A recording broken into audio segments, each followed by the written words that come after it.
여러분들 요즘에 우리나라에 이제 국가대표 축구 선수 중에 여러분들이 이제 가장 눈여겨봐야 될 사람이 누구가 있을까요? 손흥민이죠. 그죠? 그리고 이 손흥민 선수는 세계가 주목하는 선수라고 합니다. 2011년도 피파에서 발표한 세계 유망주 23인을 뽑았는데 그 중에 브라질의 네이마르와 함께 이름을 올렸죠. 또 미국의 유명 매체인 블리처 리포트가 발표한 2011년부터 2012년도 세계를 달굴 10대 축구 선수 중에 이 손흥민이 뽑혔어요. 2013년도에 프란츠 베켄바위 독일 언론사에서 슈퍼플레이어라는 칭호를 줬습니다. 그러니까 이 손흥민 선수는 우리나라에서만 주목하는 선수가 아니라 전 세계에서 주목하는 선수였다는 거죠. 근데 이제 이 손흥민 선수에 대한 예전에 다큐가 한 적이 있었는데 그 아버지가 손흥정이라고 하는 옛날 축구 선수, 국가대표까지 했다는 거예요. 근데 이분이 국가대표 출신이었는데 부상이 돼서 자기의 꿈을 못 이룬 거죠. 그러고는 이 손흥정 아버지는 그 꿈을 이제 아들에게서 이루고 싶었던 거죠. 그래서 이 아들을 축구팀에 보낸 게 아니라 자기가 훈련을 시킨 거예요. 자기가 8살 때부터 훈련을 시키기 시작한 겁니다. 그래서 그 아버지는 근데 8살 때부터 축구를 시작하기로 했으니까 어릴 때부터 요즘에 유소년들 축구 팀을 해서 막 대항전도 하고 경기도 많이 뛰게 하고 해야 될 거 아니에요. 근데 이 아버지는 이 손흥민을 훈련시킬 때 한 번도 경기를 뛰게 하지 못하고 5년 동안 하나만 시켰대요. 하나만.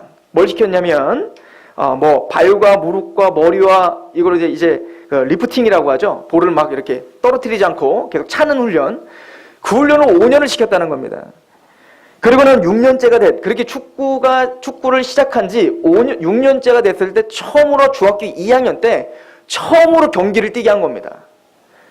그러니까 이 손흥민이 얼마나 힘들었겠어요. 축구는 하고 싶은데 축구 경기도 못 뛰게 하고 계속 뭐만 해요? 리프팅만 시키는 거예요. 이 아버지가 유소년 축구팀을 운영을 하고 있는데 그 유소년 축구팀을 운영할 때 다른 아이들을 훈련시킬 때도 동일하게 하는 겁니다. 처음에 이제 원래 축구팀에 들어가면 한 6개월 정도 볼 다루는 그 기본 훈련을 하는데 한 6개월이면 끝난다는 거예요. 그런데 이 아버지는 주구장창 그 리프팅만 시키는 겁니다. 계속 저쪽 한쪽에 코너에 앉아서. 그러니까 그 아이는 2년 내내 그것만 하고 있으니까 부모의 입장에서 만약 여러분들이 자녀를 축구 선수로 키우고 싶어서 딱 보냈는데 아니 축구 경기도 안 뛰어오고 계속 리프팅만 시키니 부모로서는 얼마나 답답하고 얼마나 조급한 마음이 들겠습니까?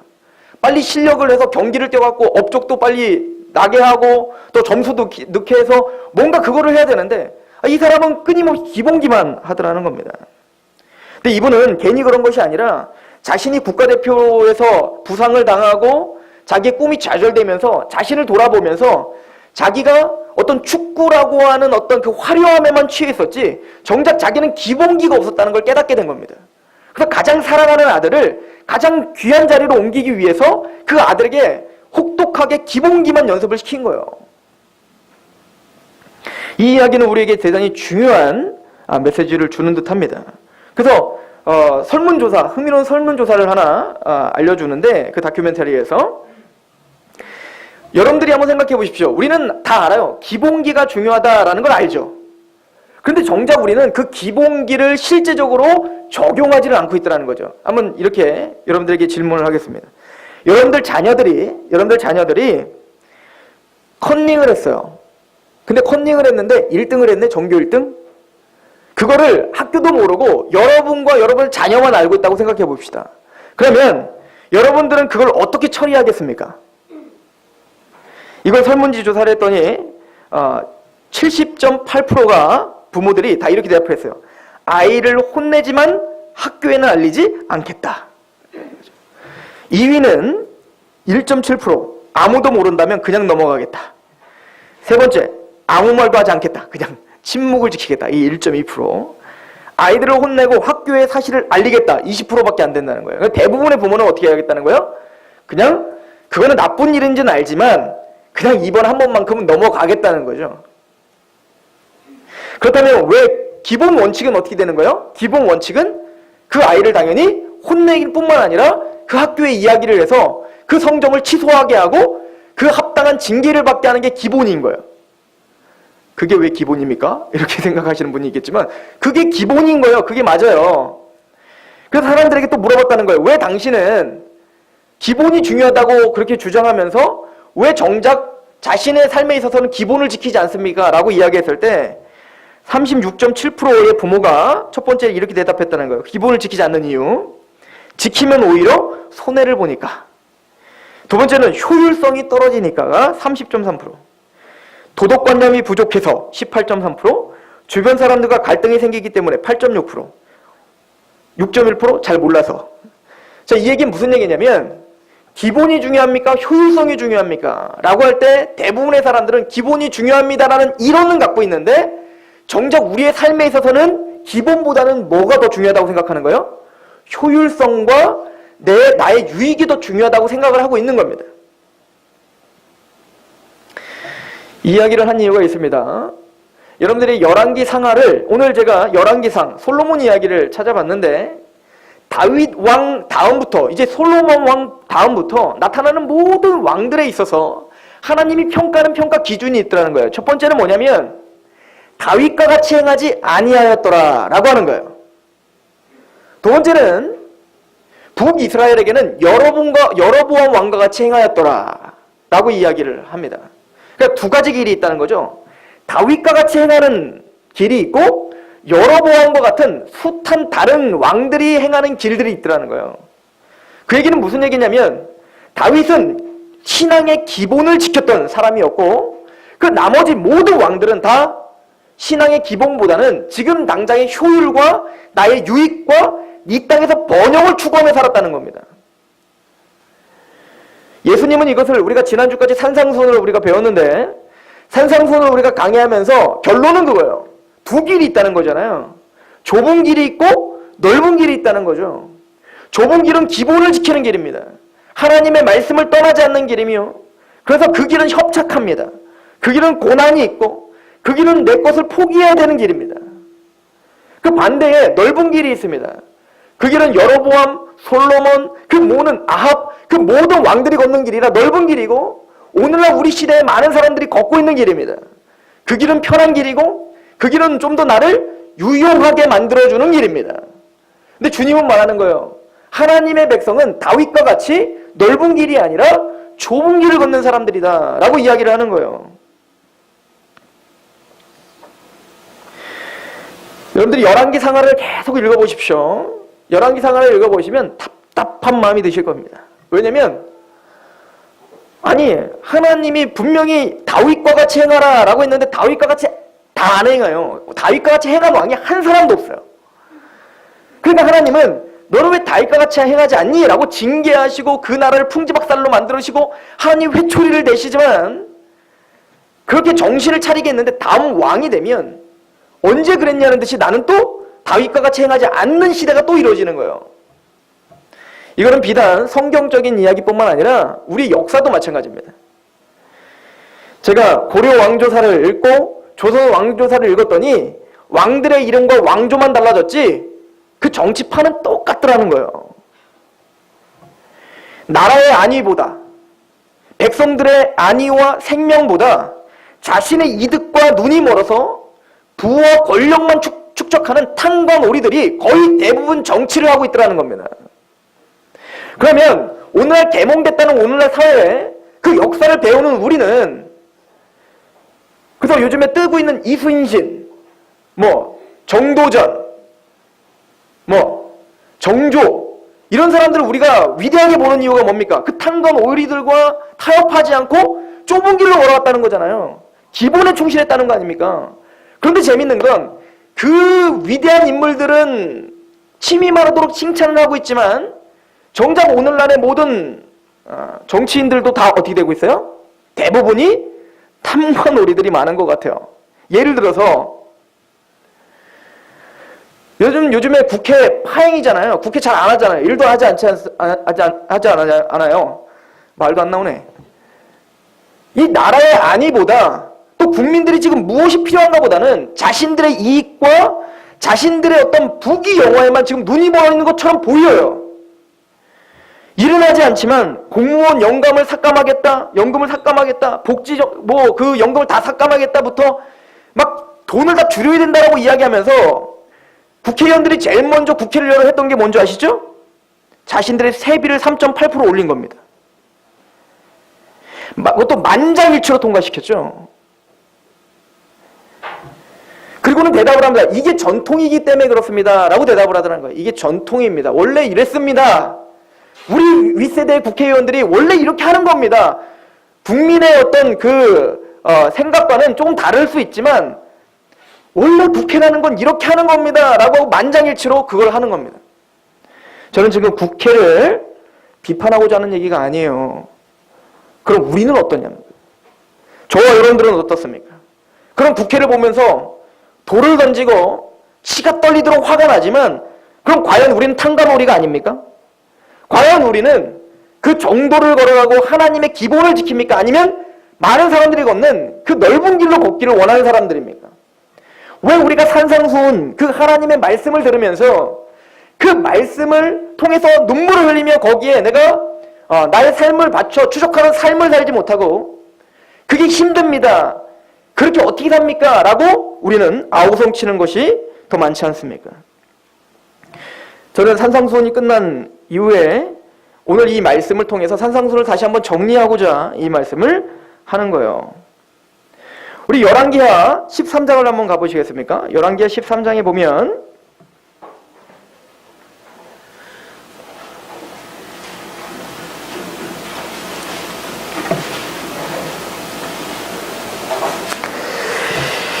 열왕기하 13장 우리 6절 말씀인데요.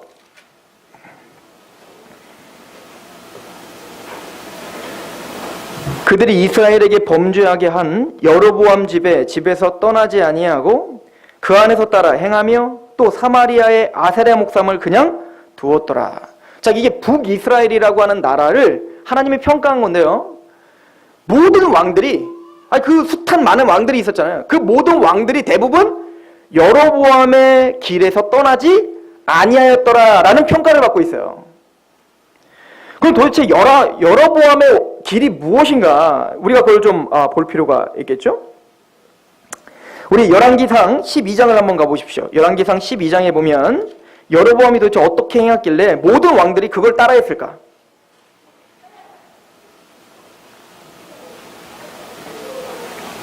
(12장) 25절인데요.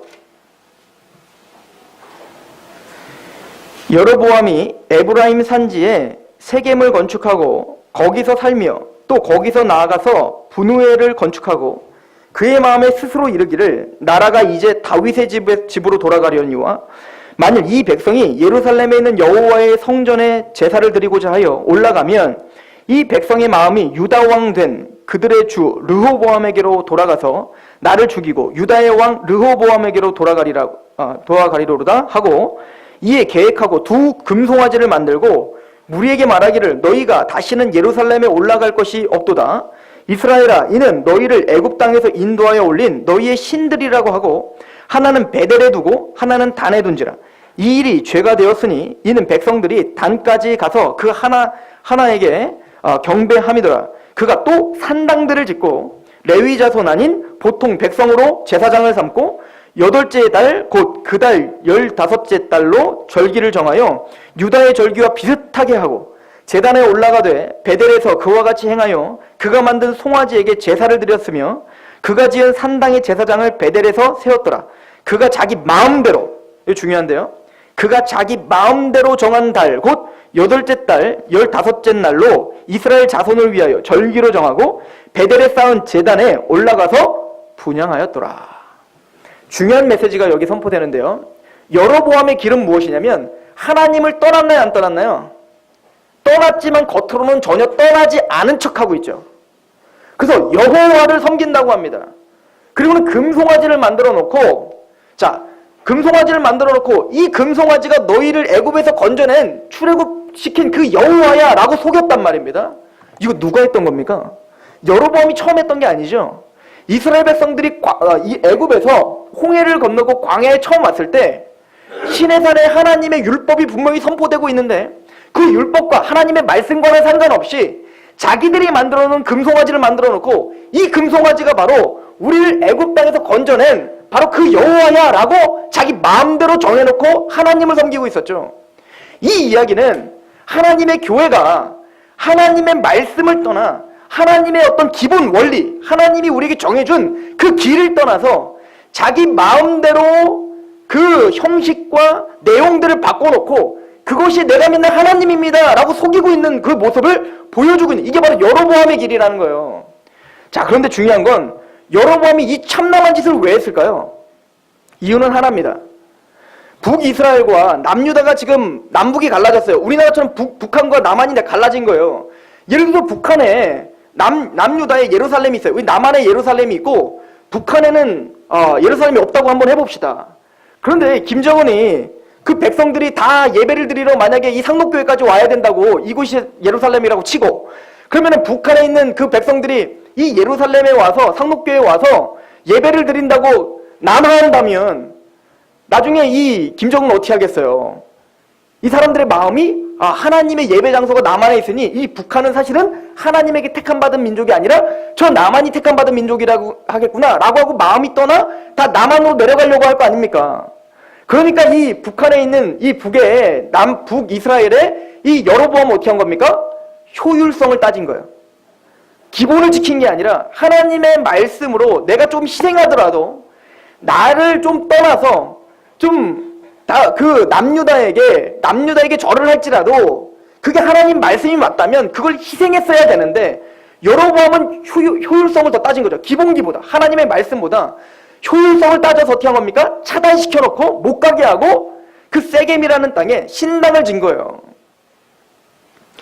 이 이야기는 단순히 여로보암의 이야기가 아니라는 겁니다. 모든 북이스라엘의 왕들이 다 어떻게 했다는 거예요? 이 여로보암의 길을 따른 겁니다. 지금 무슨 얘기죠? 하나님의 복음이 무엇인지, 하나님의 말씀이 무엇인지 연구하고 그 말씀으로 나를 다스리는 게 아니라 반대로 어떻게 하는 거예요? 그 말씀을 덮어놓고 이제는 내가 만들어놓은 신을 만들어놓고 이게 여호와라고 자꾸 우기는 겁니다. 그리고는 여호와 신앙과 비슷하게, 남유다와 비슷하게 절기도 있고 제사장도 세우지만 그 제사장은 원래 레위지파에서 세워야 되는데 레위지파 사람이 아닌 아무나 그냥 제사장 세워놓고, 절기도 하나님의 율법대로 지내줘야 되는 절기가 있는데 그 절기가 아닌 비슷하게 만들어서 아무 절기나 그냥 만들어서 제사를 드리고 이게 여호와다, 이게 하나님이다 라고 효율성의 그 하나님의 기본적인 말씀을 지배당하고 있는 모습을 보이고 있는 거죠. 자, 그렇다면 오늘날 이것을 우리에게 적용해 봅시다.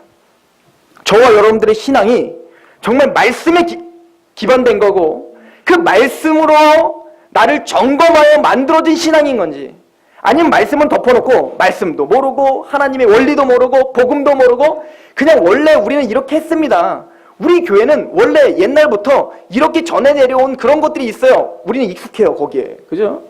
당연히 뭘 만들어야 되고 교회라면 이런 걸 해야 되고 우리 큰 교회에서는 이런 걸 했었고 또 내가 예전에 있었던 교회는 이런 걸 했었고 우리 교회 전통에서는 이런 걸 했었고, 그런 것을 통해서 우리의 신앙을 점검하고 있는 거예요.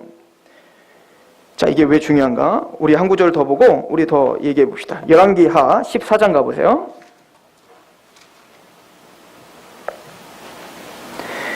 열왕기하 14장, 물론 모든 왕들이 그랬는데 제가 대표적인 왕 2명을 한번 모델로 세워서 한번 이야기해 보겠습니다. 열왕기하 14장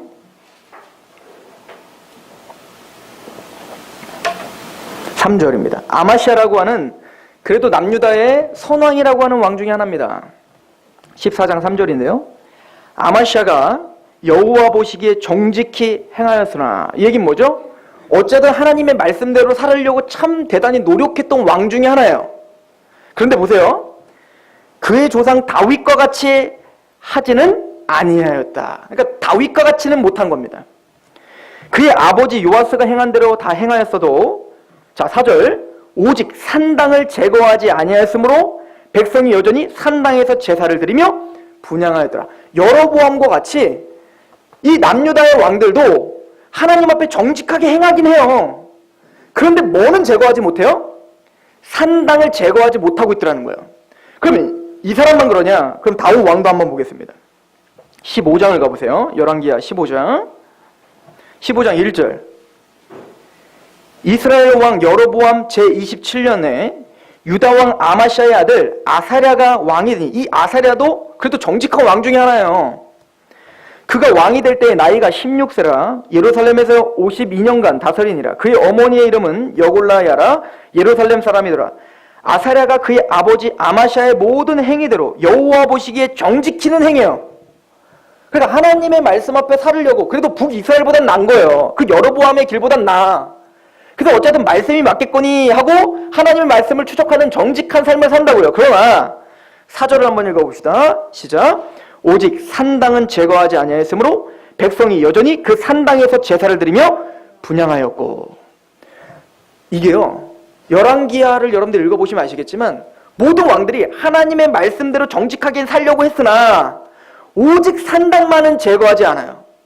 나중에 히스기야라고 하는 왕, 종교개혁을 일으켰던 그 히스기야의 왕 때에 와서야 산당을 무너뜨려버려요. 그럼 그 전에 왕들 참 재밌지 않습니까? 아니, 산당 짓는 걸 예루살렘에서만 예배드려야 되는데, 아니, 산당 짓는 걸 왜 몰랐을까? 왜 그 산당 짓는 것이 하나님이 미워하시고 하나님이 분노하신다는 걸 왜 몰랐죠?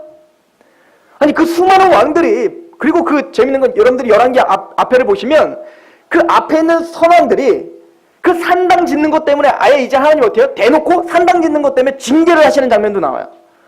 그런데 재밌는 건 그 다음 때에 와서 또 산당을 줘요. 제가 요즘에 이제 새벽 예배 때 이 열왕기하를 묵상하고 있지 않습니까? 계속 묵상을 하면서 마음이 답답한 겁니다. 마음이 너무 깝깝한 거예요. 얘는 왜 그러냔 말이에요, 도대체. 아니, 하나님이 분명히 산당 짓는 게 이게 처음부터 잘 돼서 짓는 게 아니라 우상숭배였는데, 아니 왜 해를 거듭하면 거듭할수록 산당을, 그것 때문에 하나님이 계속 화나는 게 보이는데 우리는, 아니 얘네들은 산당 짓는 것을 끊임없이 반복하더라는 겁니다. 왜 그랬을까요? 오늘 본문을 가봅시다. 열왕기상 11장을 한번 가보세요.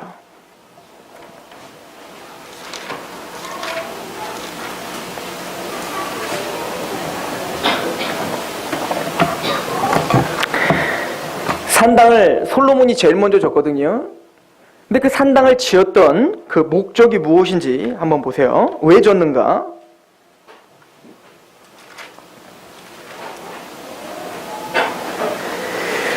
솔로몬은 1절에 보니까 솔로몬 왕이 바로의 딸 외에 이방의 많은 여인을 사랑하였으니 곧 모압과 암몬과 에돔과 시돈과 헷 여인을 사랑하죠. 그래서 1000명의 여인을 들이죠. 이 솔로몬이 1000명의 여인과 결혼한 이유는 두 가지입니다. 첫 번째는 정략결혼이에요. 정략결혼. 즉 자기가 다스리고 있는 이 이스라엘의 땅덩어리를 좀 더 넓히고, 그리고 그 외부에 있는 이방 민족들이 자신의 나라를 쳐들어오지 못하도록 정치적으로 평안과 안정을 추구하기 위해서 즉 뭘 따지는 거예요 지금? 유용성을 따지는 거예요. 편하고 좀 더 합리적으로 보이는 그 일을 따지는 거예요. 반대로 다윗은 그렇게 살지 않았죠. 다윗은 지금 이게 나의 고난이 오고 이게 좀 힘들더라도 좀 멀리 돌아가는 것처럼 보여도 기본기에 충실했다는 거였죠. 그 기본기는 뭐였어요? 하나님의 말씀을 주야로 묵상하는 거였어요. 이게 시편 1편의 고백입니다. 시편 1편에 악인들과 복 있는 사람들은 악인의 길에 서지 않고 교만한 자리에 서지 않는다는 거잖아요. 어떤 유용한 길을 따지거나 내 유익만을 위해서 살아가는 게 아니라 이 땅의 번영과 이 땅의 것을 추구하며 사는 게 아니라 복 있는 사람은 주야로 여호와의 율법을 주야로 묵상하는 자로다 라고 하잖아요. 다윗은 바로 그 길을 걸었던 겁니다. 예를 들어서 그 가장 대표적인 예가, 다윗은 자기를 대적했던 사울이 자기를 죽이려고 했을 때 충분히 유용성으로 본다면 그 사울을 죽일 수 있는 기회들이 많이 있었죠. 그래서 그 창으로다가 그 사울을 죽이면 빨라요. 그 창으로다가 자긴 힘도 있었기 때문에 그 사울을 죽이면 자기가 더 편하고 당장 이스라엘을 통일하고 더 강해질 것 같단 말입니다. 그러나 다윗은 바보 같은 길을 선택하죠. 그 길은 뭐죠? 하나님이 기름 부음 받은 자를 대적하지 말라 했기 때문에 그 말씀 하나만 믿고 어떻게 한 거예요? 창으로 사울에게 던지지 않았던 겁니다. 이게 기본기였던 거예요. 하나님은 그 다윗과 같은 왕을 원했던 겁니다.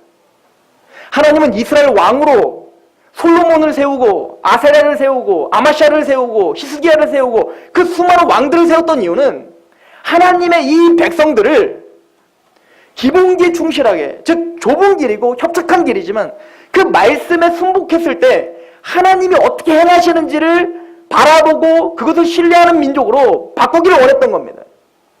그러나 솔로몬은 그 길이 너무 멀어 보인 겁니다. 그 길이 나에게 편안한 길이 아니었던 거예요. 그래서 빨리 안정을 취하고 싶어서 어떻게 한 거예요? 정략 결혼을 했던 겁니다. 그래서 세상의 원리를 끌어들였고 세상의 방법을 끌어들였던 겁니다. 그리고 그 이방 여인들을 위해서 지어졌던 것이 뭐냐면 바로 산당이었던 거예요.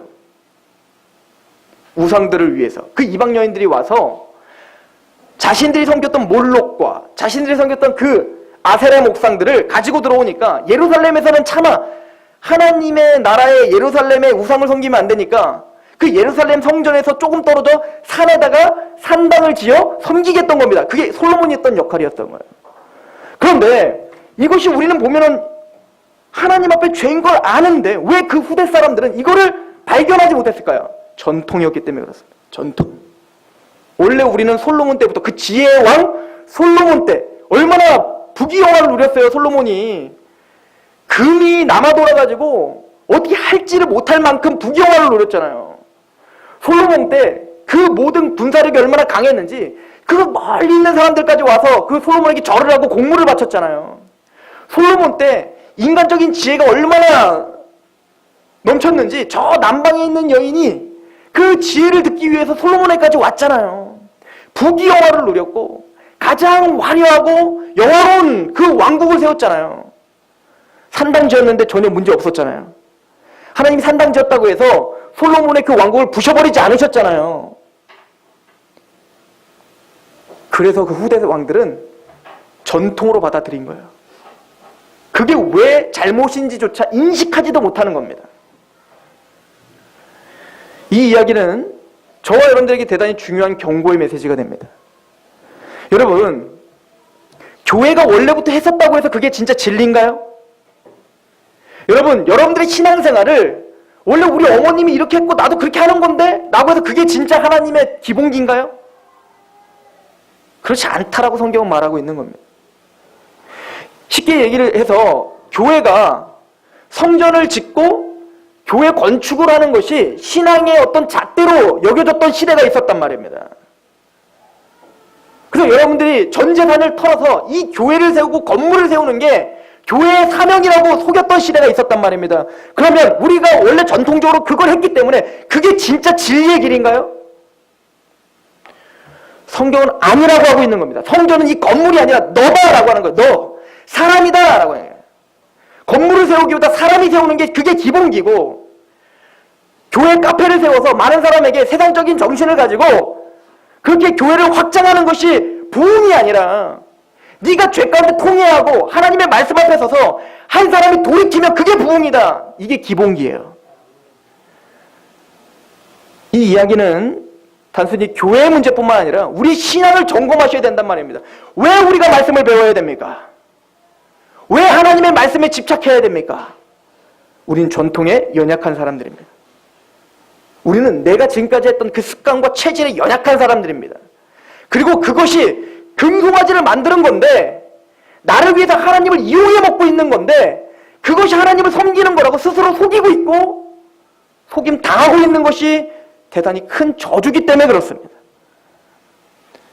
하나님은 이 답답하고 깝깝한 이야기를 기록한 목적은 우리를 위해서입니다. 하나님이 오시기에 저와 여러분들을 지옥에 던지질 않습니다. 오늘 솔로몬 왕에게 하나님이 약속한 것도 보십시오. 내가 너를 가만두지 않겠다. 그 왕국을 내가 쪼개버리겠다. 징계를 주시겠다는 거죠. 그러나 내가 다윗과 한 약속 때문에 그 왕궁을 다 파괴하진 않겠다라고 하죠. 저와 여러분들이 숨을 쉬고 저와 여러분들이 지옥에 떨어지지 않는 이유는 여러분들에게 산당이 없기 때문이 아니라 우리의 다윗의 자손이신 예수님이 하나님과 약속한 그 십자가의 언약 때문에 여러분들이 살아있는 것뿐이에요. 그 다윗과의 언약하신 그 십자가 때문에 우리가 구원에서 떨어지지 않고 영원한 천국을 우리도 확신할 수 있는 것뿐입니다. 그 십자가의 은혜가 있다 하여 그 성전에 예루살렘에서 하나님만 섬겨야 될, 하나님의 말씀만 영화롭게 해야 될, 그 하나님의 거룩해야 될 성전이 산당 짓는 것을 하나님은 용인하신다는 얘기는 아닙니다. 예수님은 사랑의 하나님이시고 은혜 하나님이시며 자비의 하나님이십니다. 예수님은 나도 너를 정죄치 않는데 누가 너를 정죄하겠느냐, 그러므로 그 세상에 결코 정죄함이 없다라고 하는 은혜를 선포하시는 은혜의 하나님이십니다. 그러나 반면에 그분은 하나님의 성전, 기도하는 집이 장사소굴이 되는, 즉 산당이 넘쳐서 이제 하나님을 금송아지를 만들어 이게 하나님입니다라고 섬기는 우상숭배를 가만히 보시는 분은 아닙니다. 그 예수님은 그 성전을 뒤집어 엎으실 것입니다. 채찍을 들고 쫓아내실 것입니다. 여러분들은 기본기에 충실하십니까? 아니면 여전히 넓은 길을 택하고 계십니까? 하나님의 말씀 앞에 나를 점검하며 구원받은 감격을 갖고 이렇게 몸부림을 치고 계십니까? 아니면 내가 만들어 놓은 신을 만들어 놓고 그것이 하나님인 양 그렇게 속고 계십니까? 주님은 그 산당을 제거하는 개혁을 일으키길 소망합니다. 일주일 동안 여러분들의 인생 속에서 말씀을 추적하고 그 말씀으로 여러분들의 산당을 부셔버리십시오. 기도하겠습니다. 하나님, 하나님의 택함받은 그 나라가 온전히 하나님의 통치가 이루어지기를 소망하는 하나님의 마음을 듣습니다.